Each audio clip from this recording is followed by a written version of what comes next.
I pressed my hand over my mouth to stifle my laughter as I heard footsteps approaching the honeymoon suite door. But when the door opened and I saw the shoes that walked in, my blood turned to ice. Those were not my husband's Italian leather Oxfords. Those were women's heels, and I recognized them immediately because I had helped pick them out 3 months ago. They belonged to my maid of honor, my best friend since college, Victoria. Before we jump back in, tell us where you're tuning in from. And if this story touches you, make sure you're subscribed, because tomorrow, I've saved something extra special for you. My name is Cassandra Marlowe. I am 29 years old, and I spent what should have been the happiest night of my life hiding under a hotel bed, watching my entire world collapse through the 6-inch gap between the bed skirt and the floor. The person who walked into my honeymoon suite was not my new husband, Marcus, but my best friend. And she was not alone. The second pair of shoes that followed her into the room were the Italian leather Oxfords I had been waiting to see. My husband of exactly 4 hours had just walked into our honeymoon suite with another woman. And that woman was someone I trusted more than almost anyone in the world. I want to tell you that I immediately jumped out from under the bed and confronted them. I want to say that I demanded answers, that I threw things, that I made a scene worthy of the drama unfolding before my eyes. But I did not do any of those things. Instead, I lay there on the hotel carpet, my wedding dress bunched up around me, my veil tangled in my hair, breathing as quietly as possible while my heart hammered so loudly I was certain they would hear it. The day had started exactly as I had imagined it would for years. I woke up in my childhood bedroom in Savannah, Georgia, surrounded by my bridesmaids. My mother had brought mimosas and fresh croissants from the French bakery downtown. The house smelled like gardenias and expensive perfume. Everything felt magical, sacred, like I was stepping into the life I had always been meant to live. My wedding to Marcus Chun had been 18 months in the planning. We had met 3 years earlier at a corporate event in Atlanta where I worked as a senior marketing executive for a luxury hotel chain. Marcus was a commercial real estate developer, successful and ambitious, with the kind of confidence that filled a room. Our relationship had progressed exactly as everyone expected. We dated for 6 months before moving in together, got engaged on a beach in Santorini, and planned a wedding that cost more than most people's annual salary. Everyone said we were the perfect couple. My parents adored Marcus. My father, a retired federal judge, appreciated Marcus's business acumen and family background. My mother loved how Marcus treated me, the way he pulled out chairs and opened doors and remembered her birthday. My friends envied our relationship, the way Marcus posted photos of us on social media with captions about how lucky he was to have found me. Victoria had been thrilled when Marcus proposed. She had been with me when I tried on wedding dresses, had helped me select the flowers and the menu and the band. She had thrown me an elaborate bachelorette party in Charleston. She had stood beside me this morning as I got ready, had fixed my veil when it slipped, had handed me my bouquet right before I walked down the aisle. 4 hours ago, I had walked down the aisle of the Cathedral of St. John the Baptist while 200 guests watched. My father had walked beside me, his arm steady under mine. The church was filled with white roses and peonies. Sunlight streamed through the stained glass windows, casting colored light across the marble floors. Marcus had stood at the altar in his perfectly tailored tuxedo, his eyes bright with what I had interpreted as love and anticipation. The ceremony had been beautiful. I had said my vows without stumbling over the words. Marcus had slipped the wedding band onto my finger with steady hands. The priest had pronounced us husband and wife. Marcus had kissed me while our guests applauded and the organ played. We had walked back down the aisle together, his hand warm in mine, while our friends and family threw rose petals. The reception had been held at the mansion on Forsyth Park, one of Savannah's most elegant venues. We had cocktails in the garden, dinner in the grand ballroom, dancing under crystal chandeliers. I had changed from my ceremony dress into a simpler gown for the reception. Marcus and I had our first dance to a song we had chosen together. We cut the cake. We toasted with champagne. Everything was perfect, orchestrated down to the smallest detail. Throughout the reception, I had noticed Marcus checking his phone more frequently than seemed necessary on our wedding day. Each time I asked if everything was all right, he smiled and assured me he was just coordinating some last-minute details for our honeymoon surprise. We were scheduled to fly to the Maldives the next morning, 2 weeks in an overwater bungalow that Marcus had booked as his wedding gift to me. Victoria had been attentive all day, making sure my dress was perfect, touching up my makeup, bringing me water when I looked overheated from dancing. She had given a toast during dinner that made me cry, talking about our friendship, and how she had never seen me happier than I was with Marcus. She had hugged me tightly when the reception ended, whispering that I deserved every bit of happiness coming my way. Marcus and I had left the reception around 11 o'clock, driven to the Bohemian Hotel by a hired car service. The honeymoon suite was spectacular, overlooking the Savannah River, decorated with more roses and champagne on ice. Marcus had carried me over the threshold, both of us laughing. He had set me down gently, kissed me, and then said he needed to go back down to the car because he thought he had left something in the trunk. This was when I had gotten the idea for the prank. We had always had a playful relationship, always surprised each other with small jokes and gestures. I thought it would be funny to hide and jump out at him when he returned. I imagined his startled expression, his laughter, the way we would collapse onto the bed together, still giddy from the day.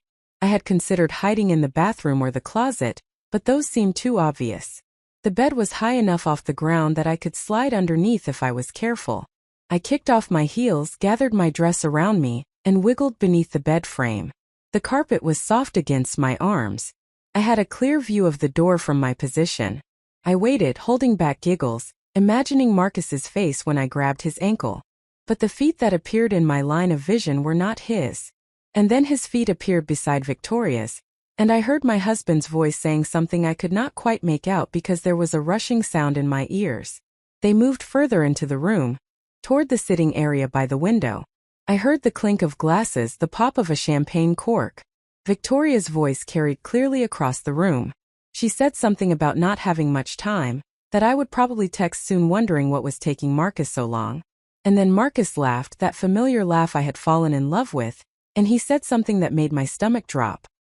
He said, and I remember his exact words because they are burned into my brain. He said that he had at least 20 minutes because he had texted his groomsman Jake to call me in 15 minutes with some made-up emergency about the wedding gifts. He said I would be occupied with that call long enough for him to spend a few minutes with Victoria before having to go back upstairs and play the devoted husband. Play the devoted husband. As if our marriage was already a performance, a role he was assuming rather than a commitment he had meant. I lay under that bed, my wedding dress pressed against the carpet that probably had not been vacuumed as thoroughly as a luxury hotel should vacuum, and I listened to my husband of 4 hours talk to my best friend of 7 years like they had done this before. Like this was routine. Like I was the inconvenience they were working around. Victoria said something about how difficult the past few months had been, watching me plan this wedding, having to pretend to be excited about the dress shopping and the venue selection and all the details that she found tedious. She said she had almost told me the truth a dozen times. She said she felt guilty but not guilty enough to stop. Marcus told her not to feel guilty. He said what I did not know would not hurt me. He said the marriage was important for his business connections and his family's expectations. He said I was exactly the kind of wife he needed for his career, that I was beautiful and accomplished and came from the right family. He said Victoria was what he actually wanted, that she understood him in ways I never could. I wanted to vomit. I wanted to scream. I wanted to drag myself out from under that bed and destroy them both with my bare hands.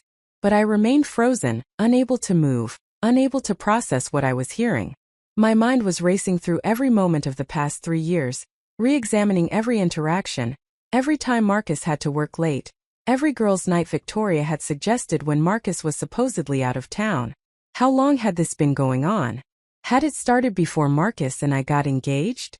Had Victoria stood next to him at our engagement party, smiling and hugging me, while knowing she was sleeping with my fiancé? Had she helped me pick out wedding invitations while planning to continue her affair with my husband? Had she fixed my veil this morning with hands that had touched him in ways that should have been reserved for me? They were still talking, their voices drifting over to where I hid. Victoria mentioned something about a trip they were planning somewhere tropical, somewhere they could be together without sneaking around. Marcus said they would figure it out, that they just needed to get through the wedding and the honeymoon and then things would calm down. He said once the honeymoon was over, once we settled into married life, it would actually be easier for them to see each other because I would not be suspicious of them spending time together. He said married life would provide better cover for their affair. I realized in that moment, lying on a hotel carpet in my wedding dress, that my marriage was already over. It had been over before it began. I had married a man who was having an affair with my best friend, who saw me as a convenient facade for his actual life, who had stood at an altar and made vows he had no intention of keeping. The worst part was not even the betrayal itself, though that was devastating enough. The worst part was realizing how blind I had been. How many signs had I missed? How many times had I explained away suspicious behavior or given them the benefit of the doubt? How many moments had I chosen to trust when I should have questioned? I thought about my parents sitting in the church this morning, watching me marry a man they believed would take care of me. I thought about my father walking me down the aisle, giving me away to someone who did not deserve me. I thought about all the guests who had traveled to Savannah for this wedding, who had given us gifts and their blessings, who believed they were celebrating the beginning of something beautiful.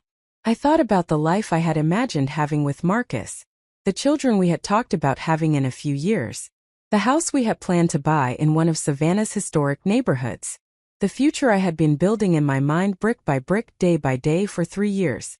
All of it was built on lies. All of it was worthless.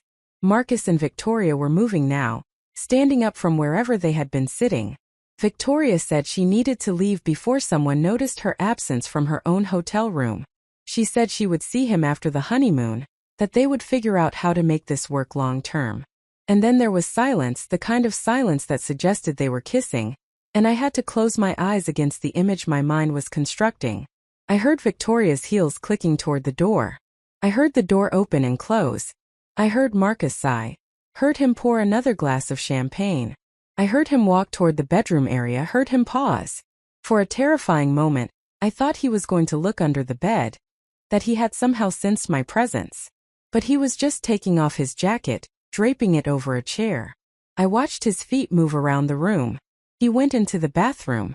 I heard water running. This was my chance. I could stay hidden, could wait until he came back out, could continue lying there like a coward. Or I could use this moment to escape, to get out of this room and away from this man before he discovered me.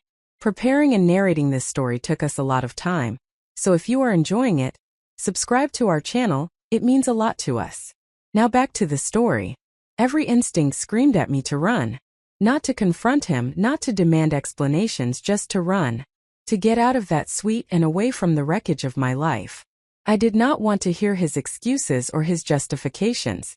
I did not want to see his face when he realized I had heard everything. I just wanted to disappear. I slid out from under the bed as quietly as possible. My dress snagged on the bed frame and I had to yank it free, hearing a seam rip. I grabbed my purse from where I had left it on the dresser. I found my phone, my wallet, my room key. The water was still running in the bathroom.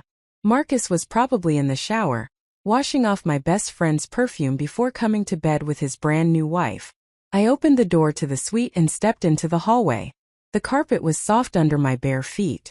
I had left my shoes under the bed. I did not care.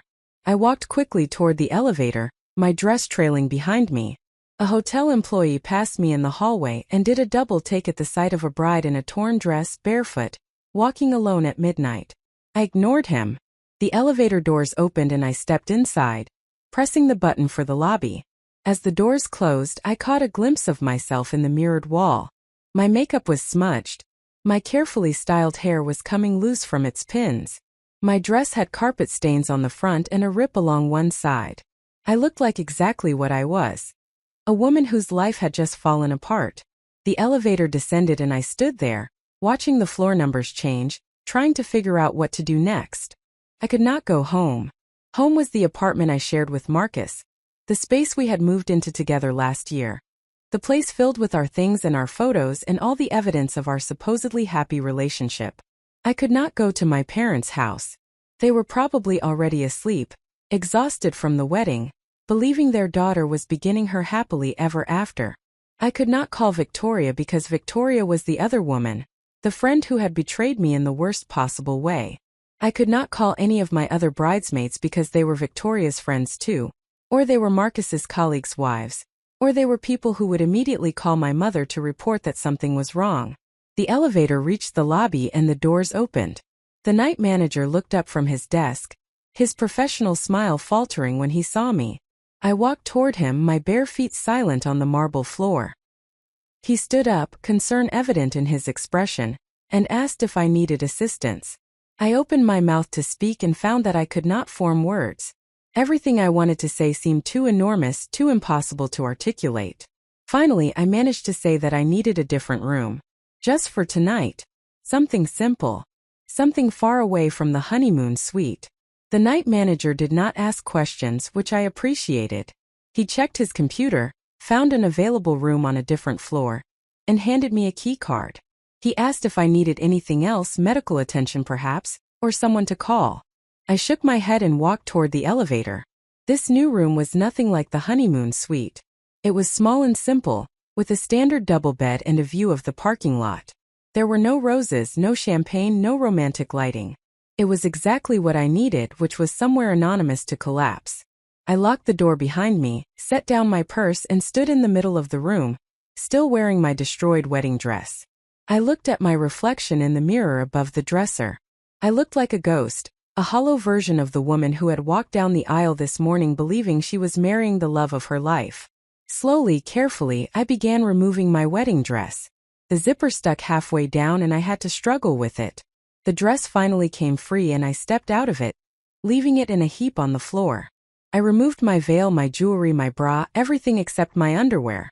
I put on the hotel bathrobe that hung in the closet. Only then did I look at my phone. 18 missed calls. 37 text messages. The calls were from Marcus, from Victoria, from my mother, from various bridesmaids. The texts were increasingly frantic. Marcus's first messages were casual, asking where I was. His later messages were confused, then concerned, then angry. Victoria's messages followed a similar pattern. My mother had texted asking if everything was all right, if I needed anything, reminding me that I had a spa appointment in the morning before the flight. I did not respond to any of them. Instead, I opened my text messages and created a new message to my mother. I typed carefully, choosing my words with precision. I told her that I was safe but that the wedding had been a mistake. I told her I had discovered something that made it impossible to continue with the marriage or the honeymoon. I told her I needed time alone, and that I would contact her in a few days when I was ready to explain. I told her not to worry, that I was handling everything, that I just needed space. I sent the message before I could second-guess myself. Then I turned off my phone completely, not wanting to see the responses that would certainly flood in within minutes. I set the phone on the nightstand, climbed into the hotel bed, and lay there staring at the ceiling while the events of the night replayed in my mind on an endless loop. This morning I had been Cassandra Marlowe, bride, soon to be Cassandra Chun. I had been excited about my future, confident in my choices, surrounded by people I loved and trusted. Tonight I was something else entirely.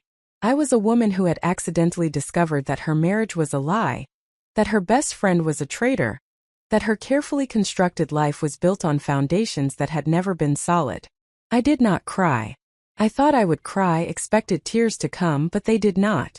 I just lay there, numb and empty, while my mind tried to process the impossible task of rebuilding a life that had been demolished in the space of 20 minutes. I had no idea what would come next, no plan for how to handle the morning or the day after that or the rest of my life. All I knew was that I could not go back to that honeymoon suite. I could not face Marcus. I could not pretend that what I had heard had not happened. Somewhere in the building above me, Marcus was probably panicking now, wondering where his wife had disappeared to, texting and calling and maybe even searching the hotel. Somewhere in another room, Victoria was probably doing the same, worried about what I knew and what I might do with that knowledge. Let them panic. Let them wonder. Let them experience even a fraction of the chaos they had created in my life. As I lay there in that anonymous hotel room, still wearing my wedding ring because I had not thought to take it off, I made myself a promise. I would not be the woman who stayed, who forgave, who pretended this betrayal had not happened. I would not waste years trying to salvage a marriage that had been broken from the beginning. I would not give Marcus or Victoria the satisfaction of my continued participation in their deception. Tomorrow everything would change. Tomorrow I would have to face my parents and cancel a honeymoon, and figure out how to unwind a marriage that had lasted less than a day. Tomorrow I would have to tell people what happened and endure their sympathy and their gossip. Tomorrow I would have to be strong. But tonight I could simply exist in this moment, this terrible clarity, This awful gift of truth. I had hidden under a bed planning to surprise my husband with laughter and playfulness. Instead, I had discovered a truth that would reshape my entire life. Sometimes the worst moments bring the greatest gifts, even when those gifts come wrapped in devastation. I had been given the gift of knowing exactly who I had married and what my best friend truly thought of me. I had been given the gift of discovering these truths now rather than years from now when I might have children, a mortgage, even deeper entanglement. I did not feel grateful for these gifts yet. Gratitude would come later if it came at all. Right now I just felt shattered. But I was shattered in a way that left me surprisingly clear-headed. I knew what I needed to do. I knew I would survive this. I knew I was stronger than I had realized. The night stretched ahead of me, long and dark and full of thoughts I was not ready to think. But I had escaped. I had removed myself from that honeymoon suite before Marcus discovered me. I had claimed this small space of autonomy. And that was enough for now. That was more than enough.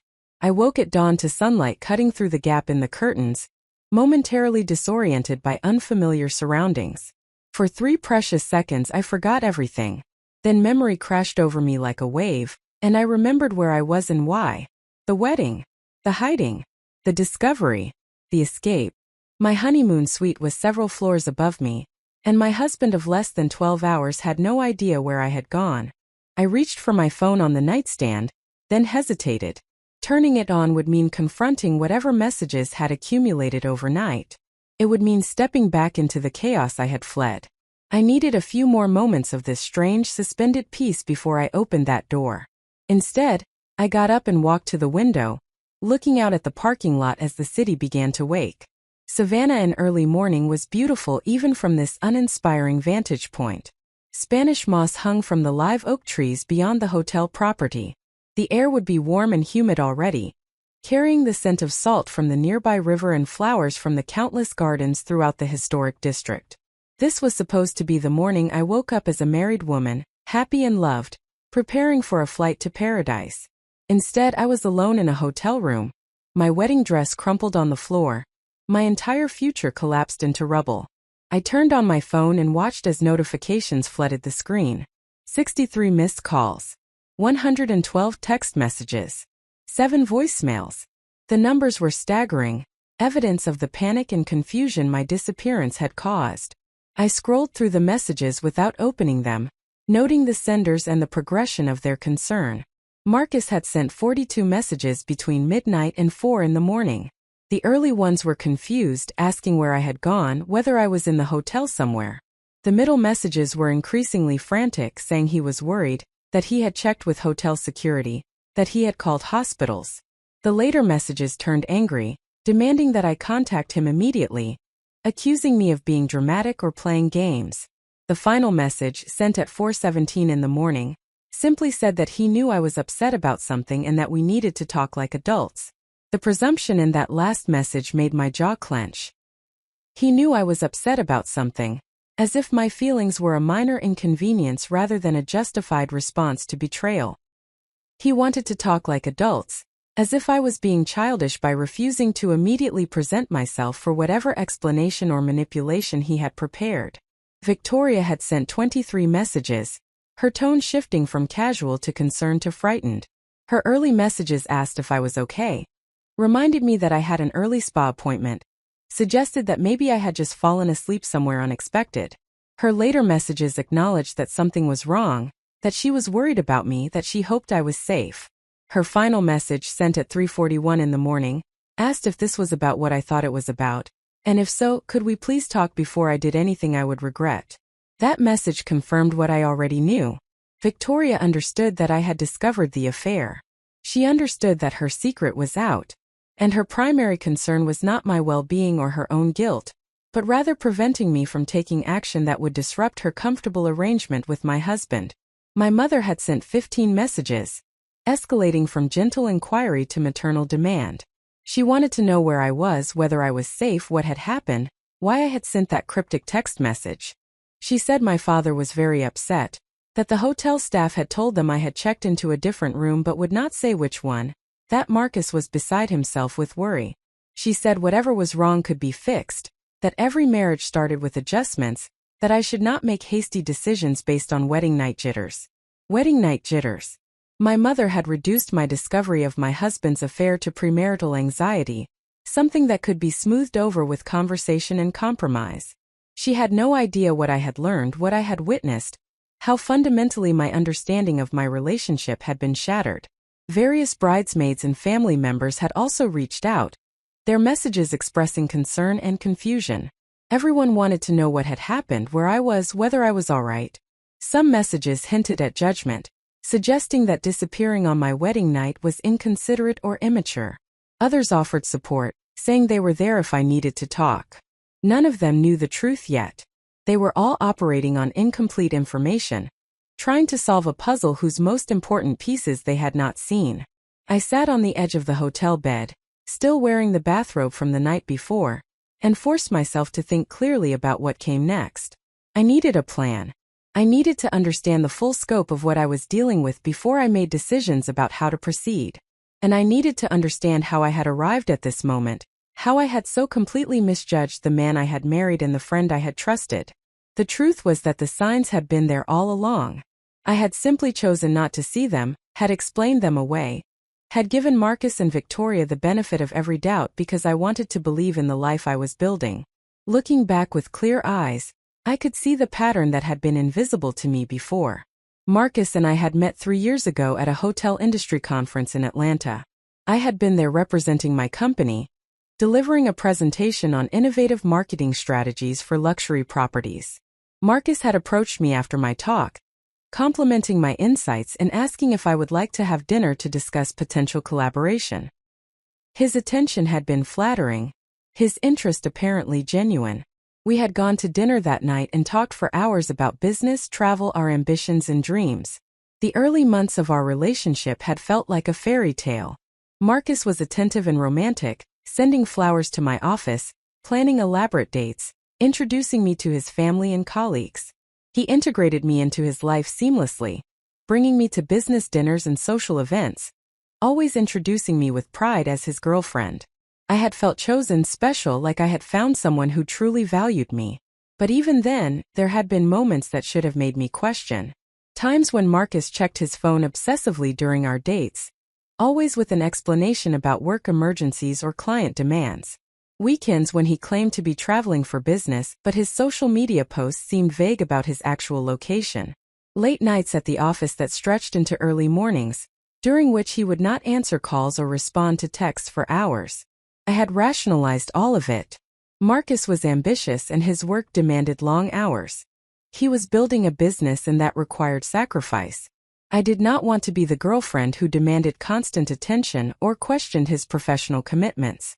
I had prided myself on being understanding, on being low maintenance, on being the kind of partner who supported rather than constrained. Victoria had been part of my life even longer than Marcus. We had met during our junior year at Vanderbilt University in Nashville, assigned as roommates in an off-campus apartment. We had bonded immediately over shared interests in literature and travel, similar senses of humor, compatible living habits. We had been inseparable through our remaining college years, and had maintained close friendship after graduation, even though we had moved to different cities for work. When I had relocated to Savannah for a promotion 5 years ago, Victoria had been one of my most frequent visitors. She loved Savannah, claimed it was her favorite southern city, would come down for long weekends several times a year. After I started dating Marcus, Victoria's visits had become even more frequent. She said she wanted to spend time with me, that she was happy to see me so settled and content, that she adored Marcus and thought we were perfect together. Now I understood that her increased visits had nothing to do with our friendship and everything to do with my boyfriend. How many times had Victoria sat in my living room, drinking wine with me and discussing my relationship with Marcus, while secretly planning her next encounter with him? How many times had she listened to me share my hopes for the future, my plans for marriage and children, while knowing she was actively betraying me? I thought about specific moments that now took on different meanings. 6 months ago, Marcus had traveled to Nashville for a business meeting. Victoria had mentioned during a phone call that same week that she was staying in town that weekend rather than taking a planned trip to visit her parents. Had they been together that weekend? Had Marcus's business meeting been a cover for spending time with Victoria in her apartment, In her bed? In a different city where they felt safe from discovery? 4 months ago, Victoria had come to Savannah for what she called a girls' weekend, just the two of us spending time together before the wedding chaos began. We had gone shopping, gotten massages, had long dinners at our favorite restaurants. On Saturday night, Victoria had said she was not feeling well and wanted to go back to my apartment to rest. I had offered to stay with her, but she had insisted I stay out and enjoy the evening, that she just needed sleep. I had gone to a wine bar with some work friends, staying out until midnight. When I had returned to my apartment, Victoria had been asleep in the guest room. Or had she? Had she actually spent that evening with Marcus while I obligingly removed myself from my own apartment? Had they laughed about how easy it was to manipulate me, how trusting and naive I was? The bachelorette party in Charleston 2 months ago took on new significance as well. Victoria had planned the entire weekend, insisting on handling every detail, saying it was her gift to me as maid of honor. We had stayed at a beautiful hotel downtown, spent Saturday exploring the city, had dinner at an expensive restaurant, gone dancing at several bars. The other bridesmaids had all left Sunday morning, but Victoria had convinced me to stay an extra night, saying we should have one last quiet evening together before the wedding madness consumed us. Sunday evening, Victoria had claimed she needed to run an errand, something about picking up a gift she had ordered for me from a local boutique. She had been gone for 3 hours. When she returned, she said the boutique had been harder to find than expected, and she had gotten distracted walking around the historic district. I had thought nothing of it. But Charleston was only a 2-hour drive from Savannah. Had Marcus driven up that Sunday? Had he spent those 3 hours with Victoria while I waited at the hotel, trusting and unsuspecting? Every memory I examined revealed new layers of deception. Every moment I had treasured now contained hidden rot. The life I thought I had been living was a fiction, a carefully constructed facade behind which the actual truth operated in shadow. What made the betrayal particularly painful was not just that it had happened, but how thoroughly I had been used. Marcus had not simply cheated on me.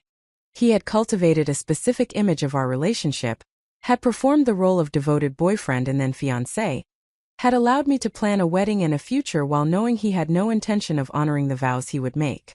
He had used my own desires and hopes against me, had exploited my trust to maintain the cover story he needed for whatever reasons he had for wanting to be married.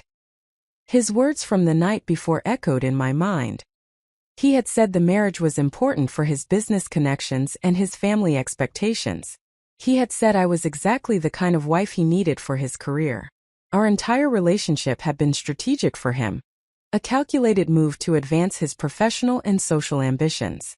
I was not a partner he loved but a credential he acquired, proof of his success and stability, an attractive accessory for the life he was building. Victoria's betrayal cut even deeper in some ways. Marcus had never owed me absolute loyalty before our marriage. Our relationship had been built on his lies, but at least those lies had been present from the beginning. Victoria, however, had been my friend for years before Marcus entered the picture.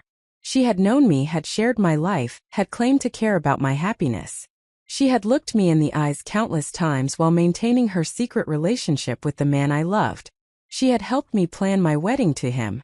I tried to remember any moment when Victoria had seemed guilty or conflicted, any sign that she struggled with what she was doing. I could not recall any. She had been cheerful and supportive throughout the entire engagement period, enthusiastic about every aspect of the wedding planning, apparently unbothered by the magnitude of her betrayal. Either she was an extraordinarily talented actress or she genuinely felt no remorse about destroying her best friend's life for her own gratification. The question of how long the affair had been going on consumed me. Had it started before Marcus and I got engaged? If so, had he proposed to me while actively involved with Victoria? Had he slipped an engagement ring on my finger while planning his next encounter with my best friend? Or had the affair begun after the engagement, perhaps even triggered by the engagement, some kind of last grasp at freedom before committing to marriage? The timeline mattered because it affected how I understood our entire relationship. If Marcus had been with Victoria from the beginning, then every moment of our courtship was a lie. Our romantic dates, our intimate conversations, our discussions about building a life together were all occurring, while he maintained a secret relationship with someone else. But if the affair had started more recently, That meant there had been a time when Marcus genuinely wanted to be with me, when our relationship was real, before he decided to pursue Victoria while remaining engaged to me for appearance sake. I did not know which scenario was worse. Either I had been deceived from the very beginning or I had been genuine enough to inspire a proposal but not enough to prevent my fiancé from sleeping with my best friend once he had secured my commitment. Both versions of events painted me as someone who had profoundly misjudged the people closest to her. My phone buzzed with a new incoming call. Marcus again. I declined the call and watched as he immediately called back. I declined again. A text message appeared. Cassandra, this is ridiculous. I know you're getting these messages. We need to talk. You can't just disappear without explanation. Whatever you think is going on, I can explain. Please just talk to me.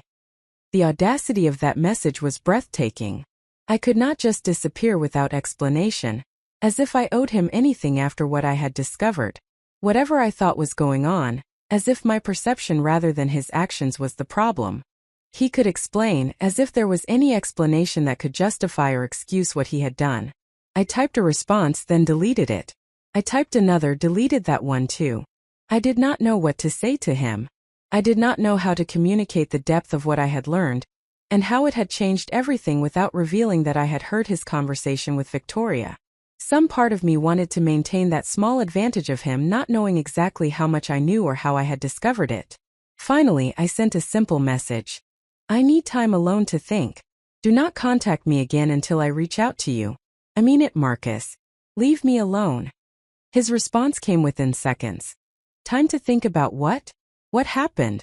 Where are you? Are you safe? Your parents are worried sick. Everyone is worried. This isn't fair to anyone, especially not to me. We just got married and you disappeared. If something is bothering you, we need to discuss it like mature adults, not have you running away like a child. The message made my hands shake with rage. Nothing about this situation was fair to him. I was being childish for removing myself from a marriage I had just discovered was built on lies. We needed to discuss things like mature adults, as if maturity meant accepting betrayal with calm rationality. I did not respond. Instead, I blocked his number. Then I blocked Victoria's number. Then I went through my contacts and blocked several of the bridesmaids who I knew would serve as flying monkeys, calling me on Marcus or Victoria's behalf, pressuring me to talk or forgive or return. My mother's number I left unblocked, but I was not ready to talk to her yet either. She would want explanations, would want to help, would want to fix things. My mother was a fixer. Someone who believed every problem had a solution if you just worked hard enough to find it.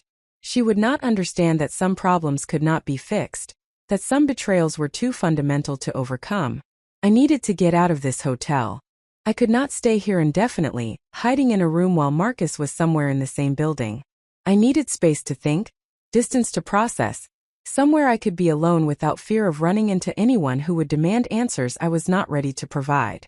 I showered quickly, washing away the remnants of yesterday's makeup and hair products. The wedding hairstyle fell apart under the water, bobby pins clattering into the tub. I washed my hair 3 times, scrubbing aggressively, wanting to remove every trace of the person I had been yesterday, the naive woman who had believed she was beginning the happiest chapter of her life. I had no clean clothes with me except the wedding dress, which I refused to put on again. I wrapped myself in the hotel bathrobe and called the front desk, asking if they had a hotel shop where I could purchase basic clothing. The clerk said they had a small boutique in the lobby that sold resort wear and casual clothing. I thanked her and hung up. Leaving the room in a bathrobe felt absurd, but I had no other option. I grabbed my purse, made sure I had my wallet and room key, and stepped into the hallway. The hotel was quiet this early on a Sunday morning. I took the elevator to the lobby and walked quickly to the boutique, which was just opening. The woman working there did not comment on my attire, which I appreciated. I selected simple items: a pair of jeans, a comfortable cotton shirt, a sundress, underwear, a pair of sandals, a small duffel bag to carry everything. The prices were inflated, as hotel boutique prices always were, but I did not care. I paid with my credit card and asked if I could change in their fitting room. The woman nodded sympathetically and said to take my time. I emerged 10 minutes later dressed in the jeans and shirt, the other items packed in the duffel bag, the hotel bathrobe folded over my arm. I felt more human in real clothing, more capable of facing what came next. I returned the bathrobe to my room, grabbed my wedding dress from the floor and stuffed it into a hotel laundry bag, and checked out of the room. The same night manager from the evening before was ending his shift. He processed my checkout without questions and wished me well. I had the feeling he had seen many strange situations during his years at this hotel, and knew better than to pry into guests' private crises. I walked out of the hotel into the morning sunshine, my small duffel bag over my shoulder, and stood on the sidewalk trying to decide where to go. I could not go to my apartment, which was technically my and Marcus's apartment, filled with our combined possessions and shared life. I could not go to my parents' house, where I would immediately be confronted with questions and concern and pressure to reconcile with my husband of less than a day. I needed sanctuary, somewhere I could be alone without interruption, somewhere Marcus would not think to look for me. I pulled out my phone and opened a search for rental properties, filtering for immediate availability, short-term lease, furnished, pets welcome even though I did not have a pet. I just wanted the option, wanted to be in a place that welcomed life and comfort, rather than the sterile efficiency of a hotel. I found a cottage available for monthly rental on Tybee Island, about 30 minutes from downtown Savannah. The listing showed a small charming space with a porch overlooking the beach, simple furnishings, a kitchen, a bedroom, a bathroom. It looked perfect, like exactly the kind of place where I could hide from the world, while figuring out what to do with my demolished life. The rate was reasonable for beachfront property, probably because it was off-season and the cottage was modest compared to the luxury rentals on either side of it. I called the number listed and reached the property manager, a woman named Diane who sounded elderly and kind. I explained that I needed a place to stay immediately, that I had just experienced a personal emergency and needed somewhere quiet to stay for at least a month, possibly longer. Diane asked no probing questions, simply said the cottage was available, and I could pick up the keys from her office whenever I was ready. I thanked her profusely and said I would be there within the hour. Then I ordered a rideshare car and waited on the hotel steps, my small bag beside me, while the city continued waking around me. Tourists walked past toward breakfast restaurants. Locals walked dogs along the streets. Horse-drawn carriages began their daily routes through the historic district. Everything looked normal, ordinary, like the world had not fundamentally shifted on its axis the night before. My phone buzzed with a call from my mother. I declined it. Another buzz, a voicemail notification. I did not listen to it. My mother would say whatever she needed to say in person eventually. For now, I needed to establish my own space, claim my own time, before I dealt with anyone else's feelings about my situation. The rideshare arrived and I climbed into the back seat, giving the driver the address of the property management office on Tybee Island. He made friendly conversation about the beautiful weather and the lack of Sunday morning traffic. I responded with minimal politeness, not wanting to be rude but also not capable of pretending to be cheerful. He seemed to sense my mood and stopped talking after a few minutes, leaving me to look out the window as we drove. We crossed the bridge to Tybee Island and I watched the marshland stretch out on either side, the water reflecting morning light, birds wading in the shallows. The island was quiet this early, the beach parking lots mostly empty, the shops and restaurants not yet open. The property management office was a small building near the main beach access. I paid the driver, retrieved my bag and walked inside. Diane was waiting for me, a woman in her 70s with white hair and warm eyes. She handed me keys and a folder with information about the cottage, asked if I needed anything else, told me to call her any time if problems arose. She did not ask about my personal emergency or why I was checking into a beach cottage alone on Sunday morning with only a small duffel bag. She simply welcomed me and wished me a peaceful stay. The cottage was 3 blocks from her office, walking distance to the beach. It was exactly as the photos had promised. Small, charming, clean, peaceful. The porch had 2 rocking chairs and a view of the ocean between the neighboring properties. The interior was simply furnished with coastal decor, everything in shades of blue and white and natural wood. There were books on the shelves, board games in a cabinet, a collection of shells and driftwood arranged on the mantel. I set my bag down in the bedroom and walked through the space, opening windows to let in the ocean breeze, testing the lights and the stove and the shower. Everything worked. Everything was fine. This was mine for at least the next month, A space where no one would demand explanations or expect me to be anyone other than exactly who I was in this moment. I walked out onto the porch and sat in one of the rocking chairs, looking at the ocean and thinking about everything that had brought me to this moment. 24 hours ago, I had been getting ready for my wedding, surrounded by bridesmaids and champagne and excitement. Now I was alone in a beach cottage, my marriage already over, my best friend revealed as an enemy, my entire future uncertain. But I was also free. Free from a relationship that was never what I believed it to be. Free from a friend who had never truly valued my well-being. Free from the life I had been building that would have eventually collapsed under the weight of its own deception. I had been given the terrible gift of truth, delivered in the worst possible way at the worst possible time. But it was still truth, and truth was valuable even when it was devastating. I sat in that rocking chair for a long time, listening to the waves, feeling the sun warm my skin, beginning the long process of understanding how I had arrived at this point, and who I would choose to become next. The woman I had been yesterday was gone. The life I had planned was impossible. But I was still here, still breathing, still capable of making choices about what came next. And that was enough. For now, that was more than enough. The first 3 days at the beach cottage passed in a strange suspension of time.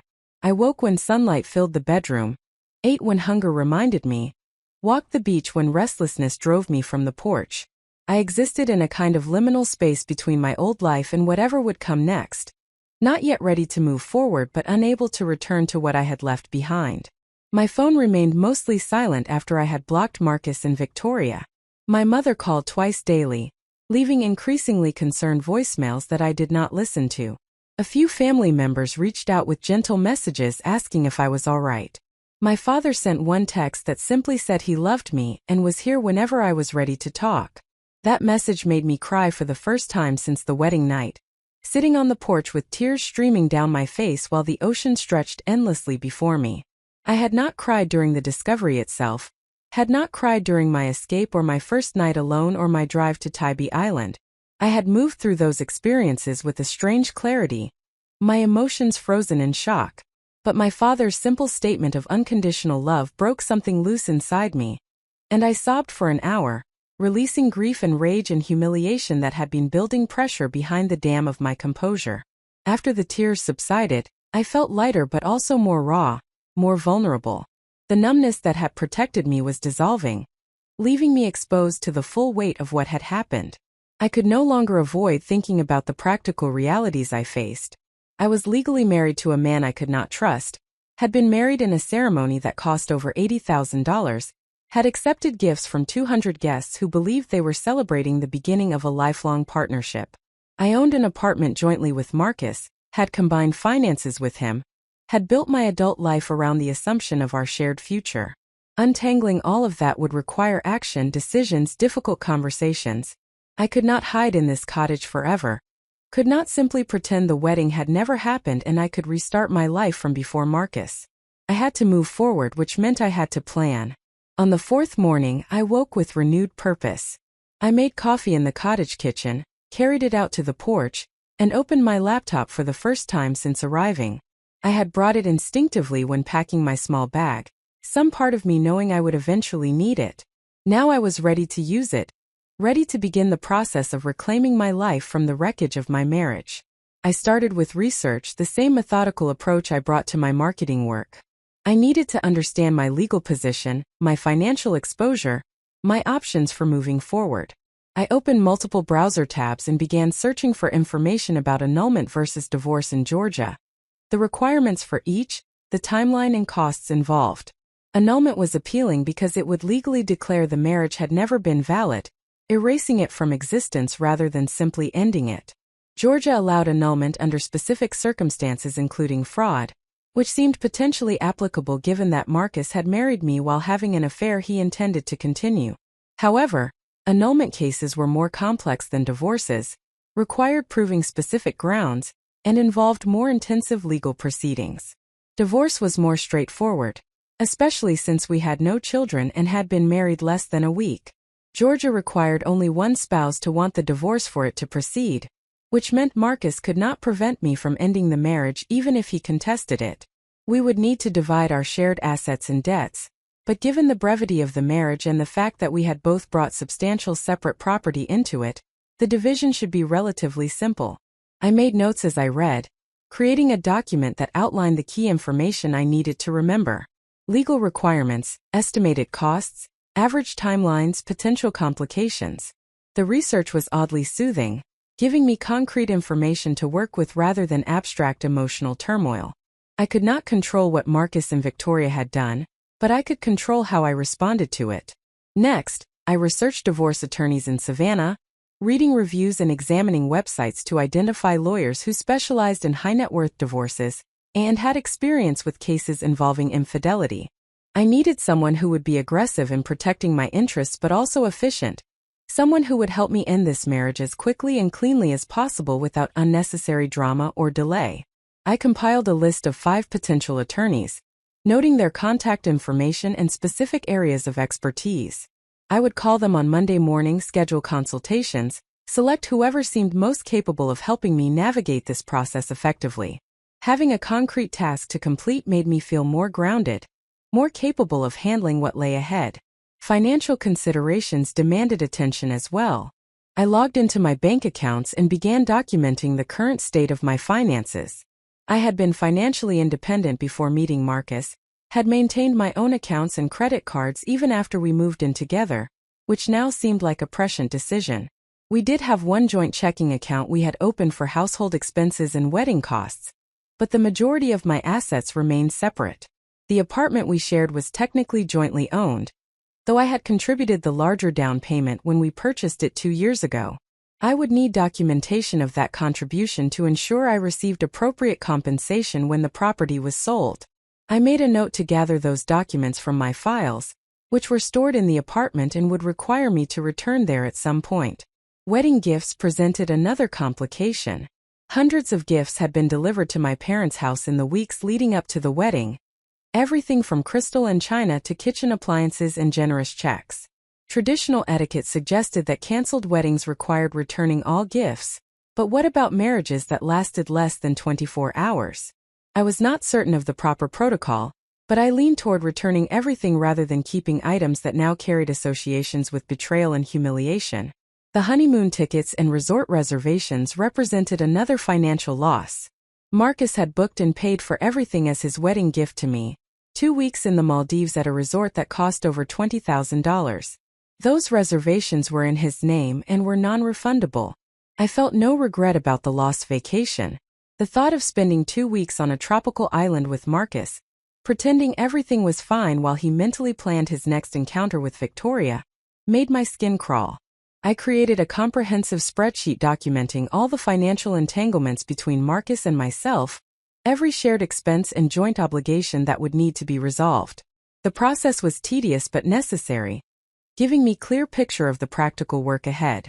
I had always been organized with finances, had always maintained careful records, and now that habit would serve me well in extracting myself from this relationship. By midday, I had compiled substantial research and documentation. My laptop screen displayed multiple windows containing legal information, attorney profiles, financial spreadsheets, and notes about next steps. I felt more capable than I had since the wedding night, more like myself, more ready to take action rather than simply reacting to what had been done to me. I closed the laptop and carried it inside, then returned to the porch with my phone. It was time to break my silence with my mother. She deserved to know I was safe and to hear at least a basic explanation of what had happened. I could not give her the full story yet, was not ready to speak those words aloud, but I could give her enough information to ease her worry while maintaining boundaries around what I was willing to discuss. I called her number and she answered on the first ring, her voice sharp with relief and frustration. She said my name like an accusation and a prayer simultaneously, asked where I was, demanded to know why I had disappeared without proper explanation, insisted that I come home immediately so we could discuss this situation like reasonable people. I let her talk without interruption, recognizing that she needed to express her anxiety and confusion before she could hear anything I had to say.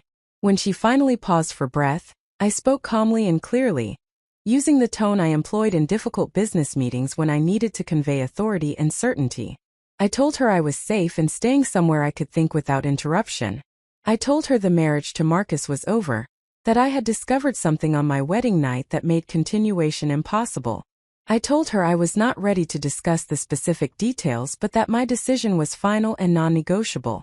I told her I needed her to trust me, to give me space to handle this situation in my own way, to not pressure me to reconcile or forgive or move faster than I was ready to move. My mother tried to interrupt several times, tried to ask questions and offer suggestions and express her concern. I spoke over her gently but firmly, maintaining control of the conversation. I told her I loved her and appreciated her worry, but that the most helpful thing she could do right now was respect my boundaries and wait until I was ready to share more information. She asked if Marcus had hurt me, if I was in danger, if I needed her to do anything specific to help. I assured her I was physically safe, that Marcus had not harmed me in any way that required legal intervention, that I simply needed time and space to process what had happened and plan my next steps. I told her I would call again in a few days with more information once I had met with an attorney and had a clearer sense of the path forward. My mother was not satisfied with these limited answers, but she seemed to recognize that pushing harder would only drive me further away. She said she loved me, that she and my father supported whatever decision I made, that their home was always open to me whenever I was ready. Her voice broke slightly when she said she was sorry that my wedding had ended this way, that she wished she could fix it for me. I thanked her and ended the call before the emotion in her voice could break down my own carefully maintained composure. The conversation had been difficult but necessary. My mother now knew I was safe and serious about ending the marriage. She would convey that information to my father and likely to other concerned family members, which would reduce the number of people trying to contact me directly. I had bought myself more time and space without completely severing family connections, or leaving everyone in complete darkness about my situation. I spent the afternoon walking on the beach, my bare feet in the cold water, my mind working through everything I had learned and planned. The physical movement helped me think more clearly, helped me process the overwhelming amount of information and emotion I was managing. Other people were on the beach as well, families with children building sandcastles, couples walking hand in hand, solitary figures like myself seeking peace in the rhythm of waves and wind. I wondered what those other people saw when they looked at me. A woman alone on the beach, probably appearing contemplative or melancholy, perhaps recently heartbroken or dealing with some ordinary life difficulty. They could not know that I was less than a week past my wedding day, that I was legally married but effectively single, that I had discovered my husband's affair by hiding under a bed on my honeymoon night. The gap between external appearance and internal reality was vast, a reminder that everyone carried hidden complexities invisible to casual observers. As I walked, I thought about what I actually wanted from the divorce beyond simply ending the marriage. I wanted it completed quickly, without extended legal battles or attempts at reconciliation. I wanted to minimize financial loss while ensuring fair division of our shared assets. I wanted to protect my professional reputation and personal dignity throughout the process. I wanted Marcus to understand that his actions had real consequences, that he could not betray me and keep me simultaneously. I also thought about what I wanted from my life after the divorce was finalized. I wanted to stay in Savannah, the city I had come to love over the past 5 years. I wanted to continue my career in hotel marketing, which I found genuinely fulfilling and at which I excelled.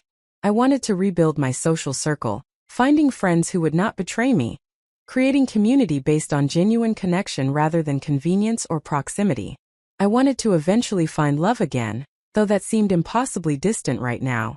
I wanted a partner who saw me as an actual person rather than a useful accessory, who valued honesty and loyalty, who understood that real intimacy required vulnerability and trust.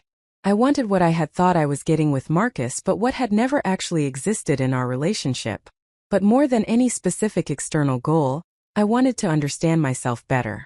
I wanted to figure out why I had missed the signs of Marcus's affair, why I had trusted Victoria despite whatever red flags might have existed, why I had built my identity so thoroughly around a relationship that turned out to be false.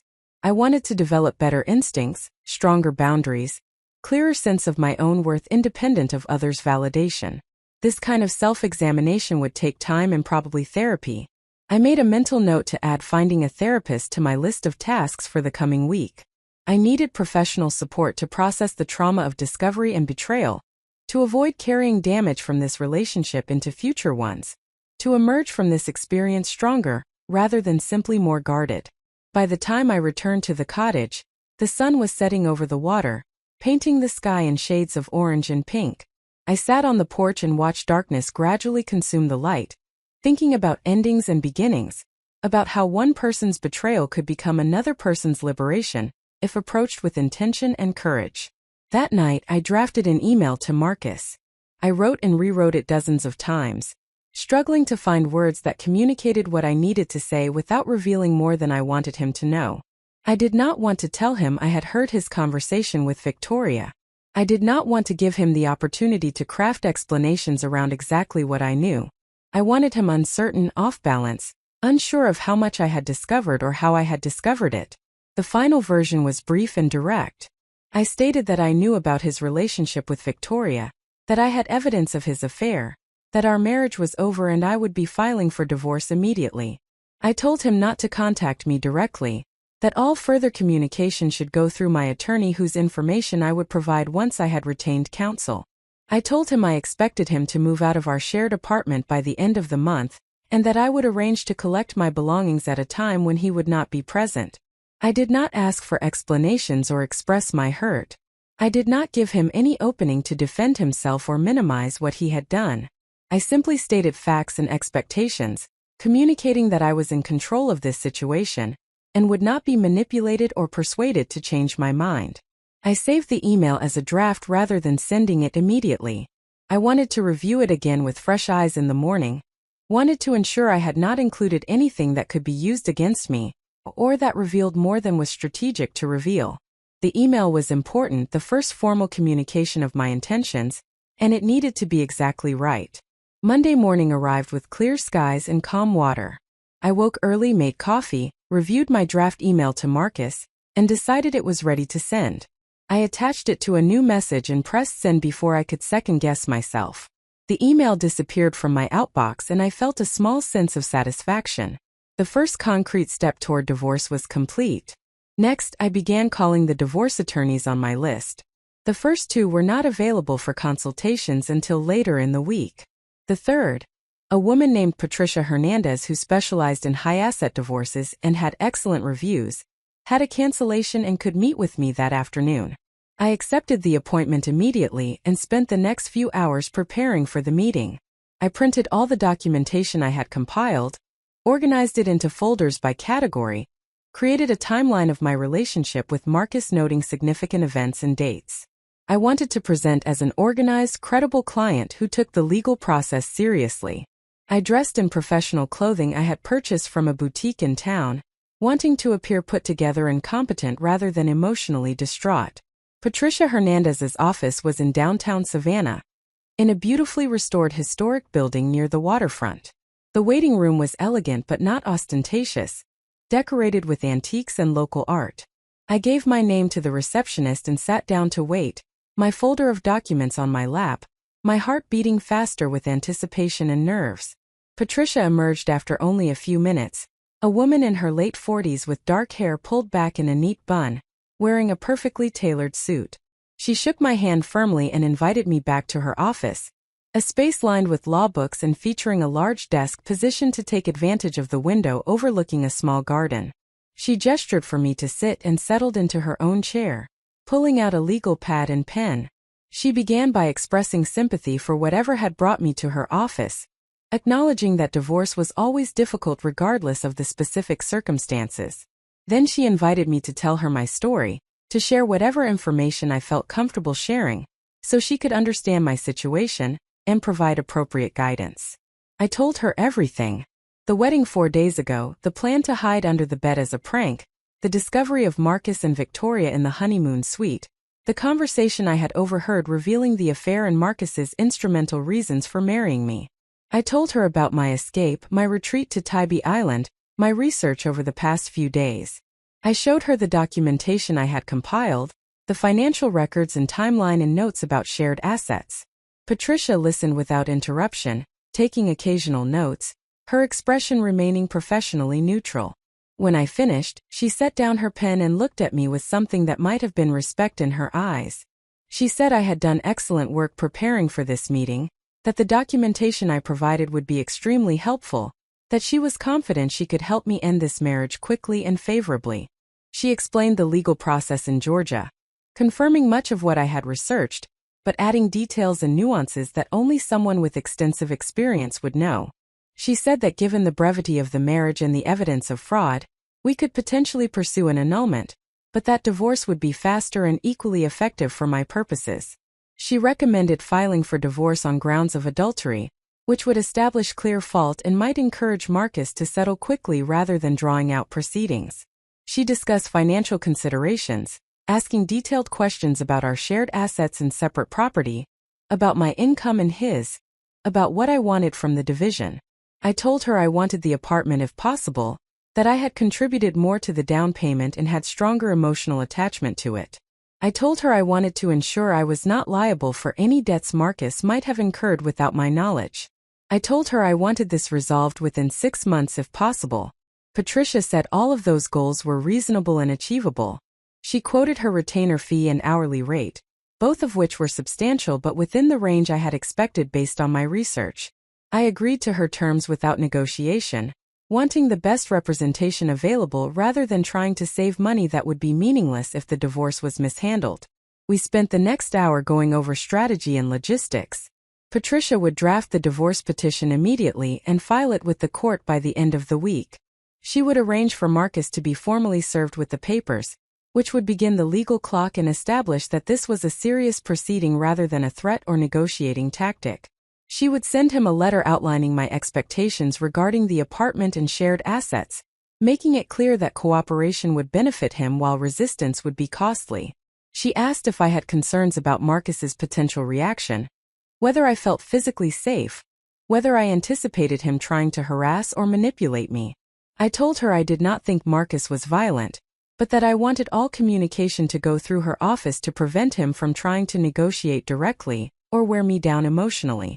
She approved of this approach and assured me she would make it clear to Marcus and his attorney that direct contact with me was prohibited.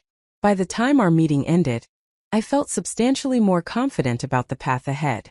I had an attorney who inspired trust, a clear legal strategy, a realistic timeline for ending the marriage. The situation was still painful and complicated, but it was no longer overwhelming.